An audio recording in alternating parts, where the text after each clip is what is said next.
Бейнебаянды бастамас бұрын айта кетейін. Каналға аз ғана адам жетпей тұр. Подписка басып кетсеңіздер, разы боламын. Бұл оқиға шын өмірден алынған. Жүрегіңізді тебірентетін, ойландыратын шынайы әңгімелерді осы видеодан тамашалаңыз. Айгүл 52 жасқа толғанына көп бола қоймаған. Таңғы салқын ауада ауылдың шағын көшесімен баяу жүріп келе жатты. Көктемнің бас еді. Жердің иісі ерекше аңқып тұр. Ауылдың үстінен баяу көтерілген күннің жарығы үйлердің ақ қабырғасына түсіп, бәрін біртүрлі тыныш, бірақ жылы күйге бөліп тұрғандай. Айгүлдің өмірі осы ауылда өткен, бірақ оның өмірі басқалар күнде болмады. Құрбылары әлдеқашан немере сүйіп жүргенде, ол әлі жалғыз еді. Біреулер таңдап жүріп қалды десе, енді біреулер тағдыр солай болды дейтін. Айгүл ондай сөздерге бұрыннан үйренген. Сол күні ол әдеттегідей дүкенге қарай бара жатқан. Бірақ ішіндегі бір жаңалықты өзі де толық түсініп үлгермегендей. Кеше кешкісін болған әңгіме оның ойын қайта-қайта мазалай берді. Кеше кешке Айгүлдің үйіне ауылдың шет жағында тұратын Ермек келген. Ермек те жас емес, 56 жаста. Ауылда трактор жүргізіп, шаруамен айналысатын сабырлы адам. Бұрын соңды Айгүл екеуі тек амандасып қана жүретін. Сол кеште Ермек есік қарып кіргенде Айгүл таң қалған. Айгүл, бір маңызды әңгіме бар еді, деді Ермек дастархан шетіне жайғасып. Айгүл үнсіз шай құйып отырды. Біз екеуміз де жас емеспіз, бірақ өмір әлі біткен жоқ. Жалғыз жүргеннен шаршадым. Сен де жалғызсың. Ойланып көр, үйленсек қалай болады? Айгүл сол сәтте сөз таба алмай қалған. Мұндай ұсынысты ол көп жылдан бері естімеген. Біраз үнсіздік болды. Ермек, сен шынымен айтып отырсың ба? Деді ол ақырын. Шынымен, мен асықтырмаймын, бірақ ойлан. Сол түні Айгүл ұзақ ұйықтай алмады. Ал бүгін таңертең ол дүкенге келе жатып бір шешімге келгенде еді. Дүкен алдында әдеттегідей ауыл әйелдері жиналып тұрған. Айгүл, таңмен таласа қайда? Деді көршісі Күләш күліп. Дүкенге ғой, деді Айгүл жай ғана. Бірақ оның жүзі әдеттегіден өзгеше екенін бірден байқағандар болды. Біртүрлі қуанып тұрған сияқтысың ғой, деді тағы бірі. Айгүл бір сәт ойланды да күтпеген жерден айтты. Мен тұрмысқа шығатын шығармын. Әйелдер бір сәтке үнсіз қалды. Қалай? Деді Күләш. Кімге? Айгүл сабырмен жауап берді. Ермекке. Сол сәтте дүкеннің алдында нағыз әңгіме басталды. Қойшы, шын айтасың ба? 52 жаста келін болмақсың ба? Айгүл күліп жіберді. Иә, бәлкім. Сол күні түске дейін бүкіл ауыл бұл жаңалықты естіп үлгерді. Көшеде жүрген адамдар бір-біріне сыбырлап айтып жатты. Естідің бе? Айгүл тұрмысқа шыққалы жатыр екен. Қойшы, рас па? Ермекке дейді. Кешке қарай Айгүлдің үйінің алдына көршісі Салтанат кіріп келді. Айгүл, шын ба мынау?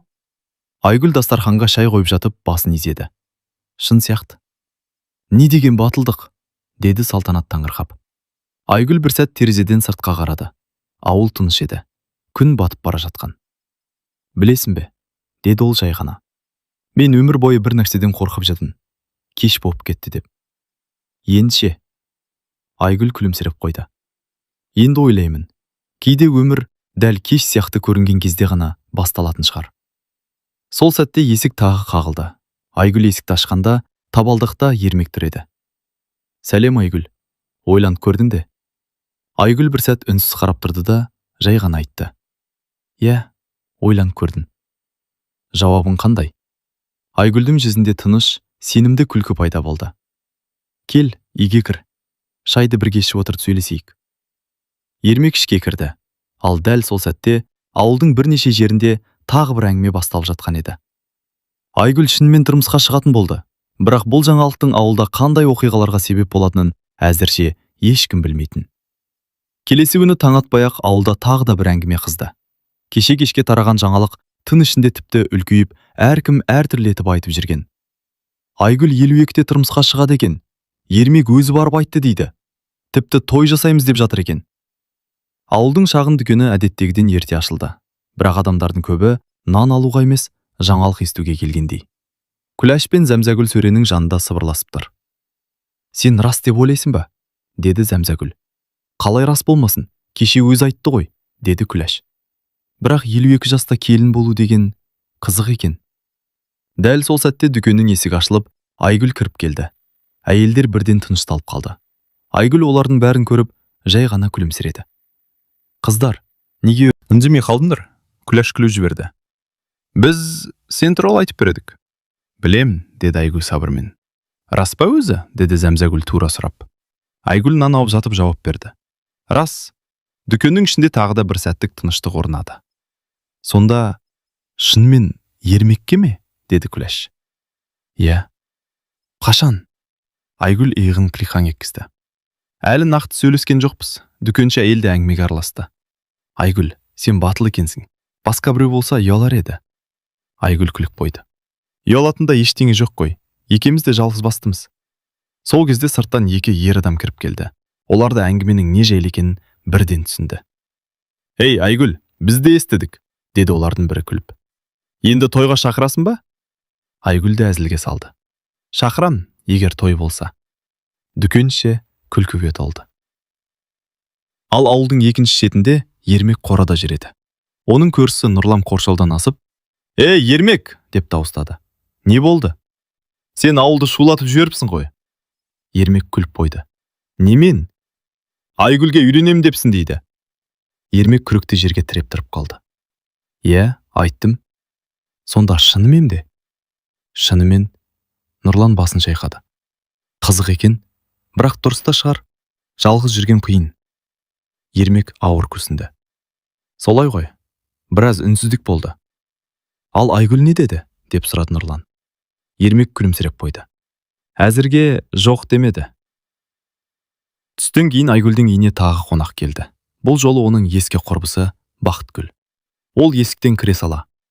Ей, сен ауылдың басты жаңалығына айналып кетіпсің, деді күліп. Айгүл шай құйып жатып. Сонша не болды? Бәрі айтып жүр. Біреу батыл әйел дейді, біреу кеш емес пе дейді. Айгүл иығын көтерді. Адамдар әрқашан айтады. Бақытгүл бір сәт үнсіз отырды да ақырын сұрады. Ал сен өзің қорықпайсың ба? Айгүл терезеге қарап қалды. Білесің бе, мен бұрын қорқатынмын. Енді кеш шығар деп. Ал қазірше? Айгүл баяу жауап берді. Қазір өмірді бос өткізіп алмаудан қорқамын. Бақытгүл басын изеді. Дұрыс айтасың. Сол кезде сырттан тағы да бір таныс дауыс естілді. Айгүл, үйдесің бе? Айгүл есікке қарай бұрылды. Бұл Ермек еді. Айгүл есікті ашты. Кір, Ермек. Ермек үйге кіріп, аздап қысылғандай отырды. Айгүл, кеше айтқан сөзіңді қайталап сұрайын деп келдің. Үй іші тынышталып қалды. Бақытгүл де қызға қарап отыр. Ермекті тікелей сұрады. Сен келісесің бе? Айгүл бір сәт ойланып отырды. Сосын жай ғана айтты. Келсем. Ермек бірден күлімсіреп кетті. Онда келесі қадамды ойлайық. Бақытгүл қолын шапалақтап жіберді. Ей, онда шынымен той болады ғой. Айгүл де күліп жіберді. Бірақ дәл сол кезде ауылдың басқа бір үйінде бұл жаңалық біреуге мүлде ұнамай отырған еді. Айгүл мен Ермектің келісімге келген жайлы жаңалық ауылға кешке дейін түгел тарады. Кеше ғана сыбыр болған әңгіме бүгін анық хабарға айналды. Рас екен, Айгүл келісіпті. Енді той болады дейді. Ауылдың адамдары әртүрлі пікір айтып жатты. Біреулер қуанды, біреулер таң қалды, ал кейбіреулер күмәнмен қарады. Сол күні кешке Ермектің үйіне оның туған қарындасы Гүлмира келді. Ол басқа ауылда тұратын, бірақ жаңалықты ести сала бірден жеткен. Ермек аулада шөп тасып жүреді. Аға, деді Гүлмира қақпадан кіре сала. О, келдің бе? Деді Ермек таңырқап. Келмегенде ше, ауылда не әңгіме болып жатқанын білесің бе? Ермек сабырлы тұрды. Білемін. Сонда рас па? Деді Гүлмира тура қарап. Рас. Гүлмира бірден ренжігендей болды. Аға, сен не істеп жүрсің? 52 жастағы әйелге үйленбексің бе? Ермек қабағын сәл түйді. Ол әйелдің жасы емес, өзі маңызды. Бірақ ауыл не дейді? Адамдар күреді ғой. Ермек күректі жерге қойды. Мен адамдар үшін емес, өз өмірім үшін өмір сүріп жүрмін. Гүлмира үндемей қалды, бірақ оның көңілі толмағаны көрініп тұрды. Сен ойланып көрдің бе? Деді ол тағы. Ойланып көрдім. Ал оның мінезін білесің бе? Ермек жай ғана айтты. Білетінім, ол жақсы адам.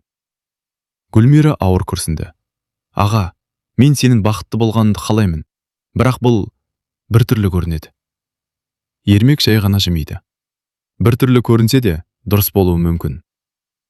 Сол уақытта Айгүлдің үйінде де әңгіме қызу жүріп жатқан. Көршілері тағы жиналып қалған. Күләш, Салтанат және тағы екі әйел шай ішіп отыр. Айгүл, сен дайынсың ба өзі? Деді Күләш. Неге?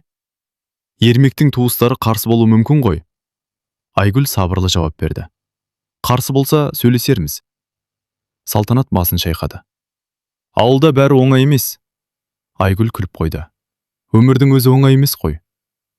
Сол кезде есік қағылды. Айгүл есікті ашқанда сыртта бір әйел тұр екен. Бұл Ермектің қарындасы Гүлмира. Ол ішке кіріп қысқа амандасты. Сәлеметсіздер ме? Үй ішіндегі адамдар бірден тынышталып қалды. Айгүл оны төреге шақырды. Келіңіз, отырыңыз. Гүлмира отырды, бірақ жүзінен салқындық байқалып тұрды. Айгүл, мен тура сөйлеймін, деді ол. Айта беріңіз. Сіз шынымен менің ағама тұрмысқа шықпақсыз ба? Айгүл сабырмен жауап берді. Иә. Неге? Үй ішіндегі әйелдер бір-біріне қарап қалды. Айгүл ойланып барып жауап берді. Өйткені біз екеуміз де жалғызбыз. Бір-бірімізді сыйлаймыз. Гүлмира бірден. Бірақ сіздің жасыңыз... Айгүл сөзін бөліп жібермей, тыныш тыңдап отырды. Ауыл адамдар не дейді деп ойламайсыз ба? Айгүл жай ғана күлімсіреді. Ауыл адамдары әр қашан бірдеңе айтады. Үй іші үнсіз қалды. Біраздан кейін Айгүл тағы айтты. Менің жасым 52-де, бұл рас. Бірақ өмірім біткен жоқ. Гүлмира оған біраз қарап отырды. Сіз өзіңізге сенімді екенсіз. Сенімді болмасам, бұл қадамға бармас едім. Сол кезде сырттан тағы бір дауыс естілді. Айгүл! Бұл Ермек еді. Ол үйге кіріп, бәріне қарап шықты. Гүлмира, сен мұнда екенсің ғой? Гүлмира орнынан тұрды. Иә, мен сөйлесуге келдім. Ермек оның не айтқанын бірден түсінді. Айгүлге ауыр сөз айтпадың ба? Гүлмира басын шайқады. Жоқ, тек сұрадым. Ермек Айгүлге қарап. Ренжіткен жоқ па? Айгүл күліп қойды. Жоқ. Үйде отырған әйелдер де сәл жеңілдеп қалды. Гүлмира бір сәт ойланып тұрды да, ақырын айтты. Мүмкін, мен асығыс пікір айтқан шығармын. Ермек иығына қолын қойды. Бәрі уақытпен түсінікті болады. Бірақ дәл сол кезде ауылдың тағы бір жерінде жаңа әңгіме басталып жатқан еді. Біреу. Ермек пен Айгүл шынымен үйленетін болса, бұл ауылда бұрын болмаған той болады деді. Ал біреу күліп, иә, 52 жастар келіннің тойы. Бірақ бұл әңгіме жақында одан да үлкен оқиғаға айналатынын ешкім білмейтін. Айгүлден тұрмысқа шығатыны енді тек әңгіме емес, нақты іске айнала бастады. 2 күн өтпей жатып, ауыл адамдары той жайлы сөйлесе бастады. Қашан болады екен? Үлкен той жасай ма? 52 жастар келіннің тойын бірінші рет көреміз. Айгүл мұндай әңгімелерді естіп жүрсе де, сабырлы қалпын сақтады. Оның басты ойы жаңа өмірге дайындалу еді. Сол күні таңертең Ермек келді. Айгүл ауылда гүл суарып жүрген. Сәлем Айгүл, деді Ермек қақпа алдында тоқтап. Сәлем. Бір маңызды нәрсені сөйлесейік деп келдім. Екеуі ауладағы орындыққа отырды. Тойды қашан жасаймыз деп ойлайсың, деді Ермек. Айгүл сәл ойланып қалды. Меніңше асықпайық, бірақ көп сөзбайық та. Мен де солай ойлайын, деді Ермек. Ауылдағылар көмектесеміз деп жатыр. Айгүл күліп қойды. Ауылда той болса бәрі араласады ғой. Сол кезде көрші Күләш қоршаудың ар жағынан басын шығарып. Әй, мен де араласамын, деді. Екеуі бірден күліп жіберді. Күләш апай, сіз онсыз да араласып жүрсіз ғой, деді Айгүл. Әрине, мен келіннің көйлегін таңдауға көмектесемін. Ермек таңырқап. Келіннің көйлегі? Күләш мақтанышпен. Иә, келін болса көйлегі де болуы керек. Айгүл сәл ұялып күліп қойды. Мен бұрын келін боламын деп ойламаппын.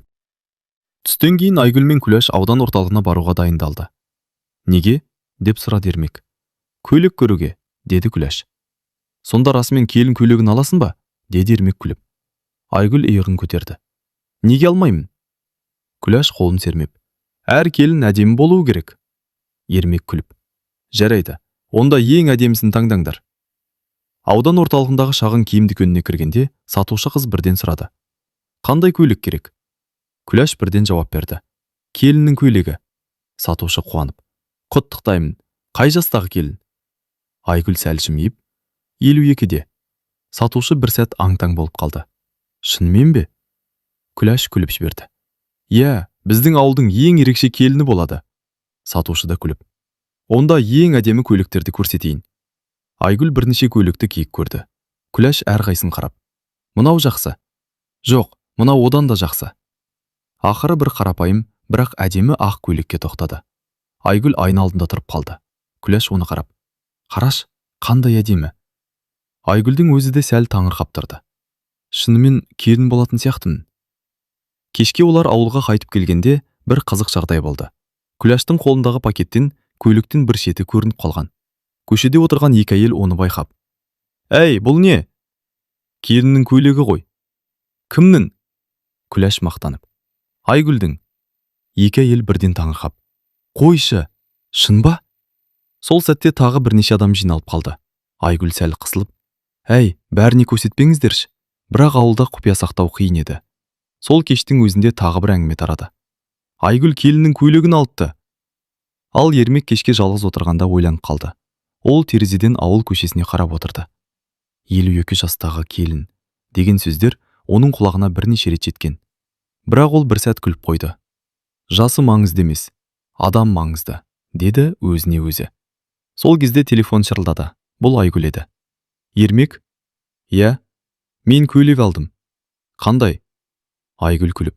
Тойда көресің. Ермек те күліп жіберді. Онда тойды тезірек жасау керек екен. Бірақ дәл сол сәтте ауылдың шетінде тағы бір күтпеген жағдай болып жатқан еді.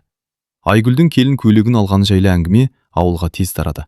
Енді адамдар кек үйленеді екен деп емес, той қашан болады деп сұрай бастады. Ауылдың дүкенінде де, көшеде де бір сұрақ. Тойды қайда жасайды екен?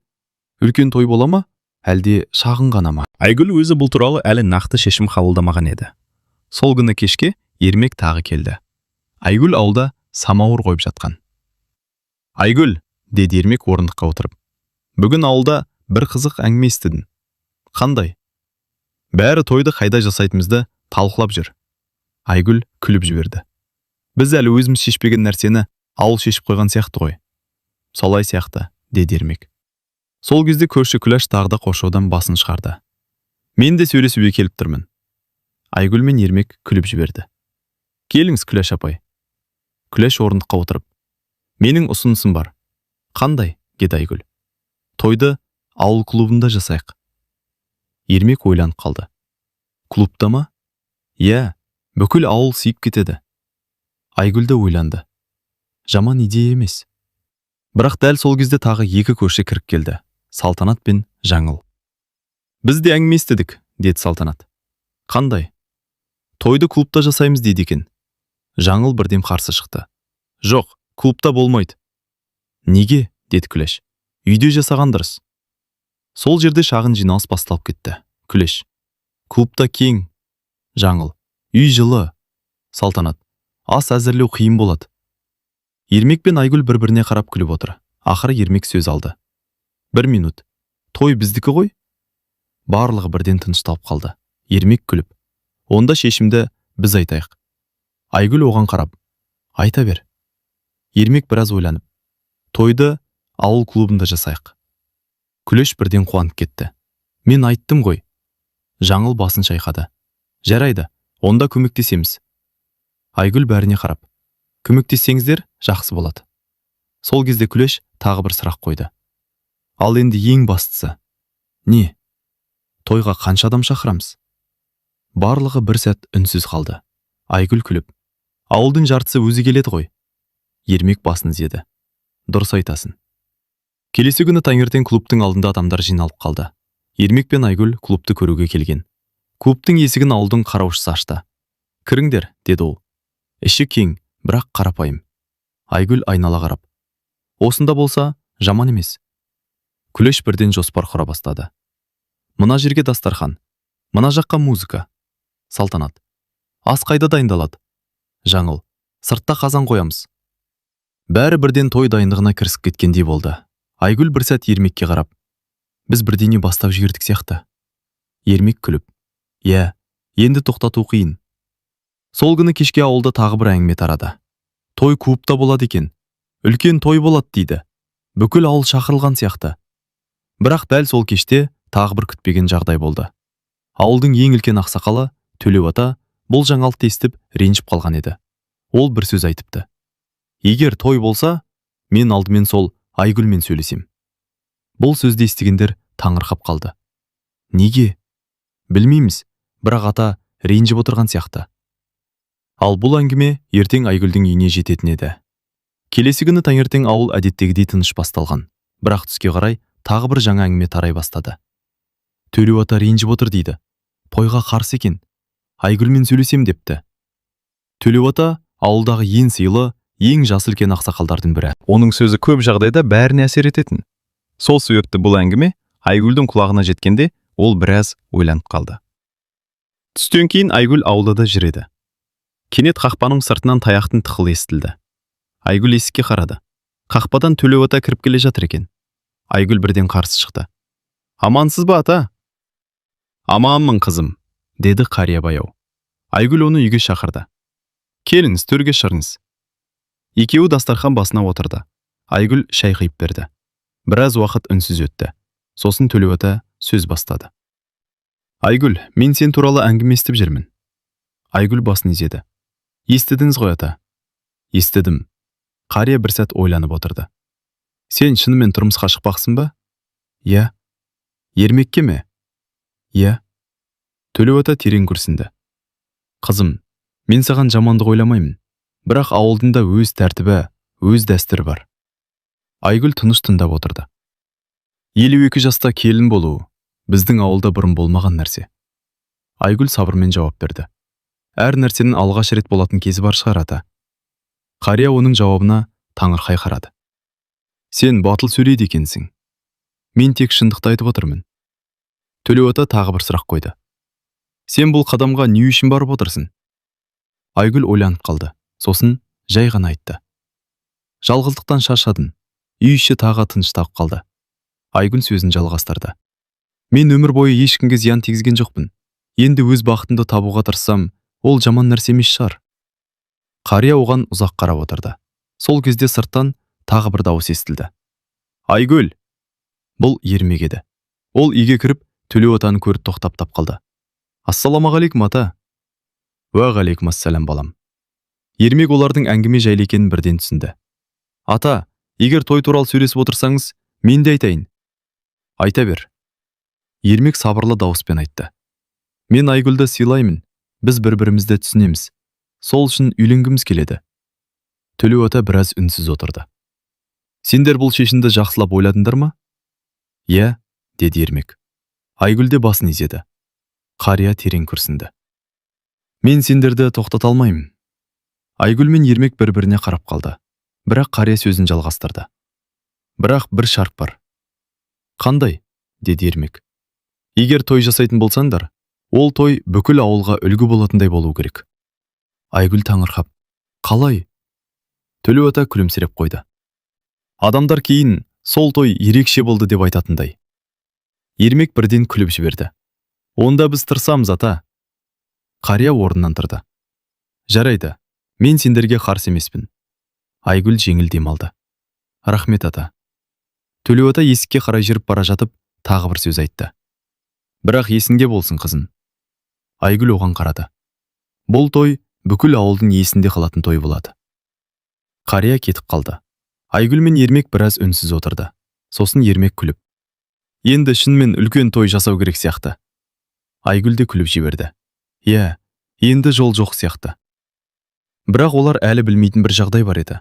Ертең ауылға Ермектің алыста тұратын үлкен ұлы келетін болды. Ал ол бұл үйленуге мүлде қарсы болатын. Келесі күні түске таман ауылға қара жолмен бір қара көлік кіріп келді. Ауыл адамдары жаңа көлікті бірден байқап қалды. Кім келді екен? Қаладан біреу сияқты. Көлік Ермектің үйінің алдына барып тоқтады. Ішінен 30-тан 35-ке дейін жастағы жігіт түсті. Үстінде қала стиліндегі киім, қолында телефон. Бұл Ермектің үлкен ұлы Данияр еді. Ол қалада жұмыс істейтін, ауылға сирек келетін. Данияр аулаға кіріп, «Әке!» деп дауыстады. Ермек қора жақтан шығып келді. «О, балан, қашан келдің?» «Жаңа ғана». Бірақ Даниярдың жүзі салқын еді. «Әке, бір сұрақ бар». «Айта бер». «Сіз шынымен үйленгелі жатырсыз ба?» Ермек бірден түсінді. Иә. Данияр басын шайқады. Әке, бұл дұрыс емес. Ермек қабағын сәл түйді. Неге? Ауылда бәрі айтып жатыр. 52 жастағы әйелге үйленеді дейді. Ермек сабырлы жауап берді. Ол әйелдің аты Айгүл. Мен білем. Онда құрметпен айт. Данияр бір сәт үндемей қалды. Әке, сіз ойланып көрдіңіз бе? Адамдар не дейді? Ермек күрсінді. Сен де адамдар туралы айтып отырсың ба? Бұл тек адамдар емес, бұл бір түрлі көрінеді. Ермек оның көзіне қарап. Балам, мен өмір бойы жалғыз жүрдім. Сен қаладасың, үй бос. Данияр үнсіз қалды. Мен де адаммын, деді Ермек. Сол уақытта Айгүлдің үйіне тағы да әңгіме жетті. Күләш жүгіріп келді. Айгүл, не болды? Ермектің ұлы келіпті. Айгүл бірден түсінді. Той туралы естіп келген шығар. Күләш басын изеді. Иә, бірақ ашулы сияқты. Айгүл біраз ойланып қалды. Онда сөйлесу керек. Кешке қарай Данияр өзі Айгүлдің үйіне келді. Айгүл есікті ашқанда ол сәл тосылып қалды. Сәлеметсіз бе? Сәлем. Айгүл оны үйге шақырды. Кіріңіз. Данияр ішке кіріп отырды. Біраз уақыт үнсіздік болды. Сосын ол тура сұрады. Сіз шынымен менің әкеме тұрмысқа шықпақсыз ба? Айгүл сабырлы жауап берді. Иә. Неге? Бұл сұрақты ол қатқылдап айтты. Айгүл біраз ойланып отырды. Себебі біз бір-бірімізді сыйлаймыз. Бірақ сіздің жасыңыз... Айгүл оны тоқтатпады. Менің жасым 52-де, иә. Сіз түсілесіз бе?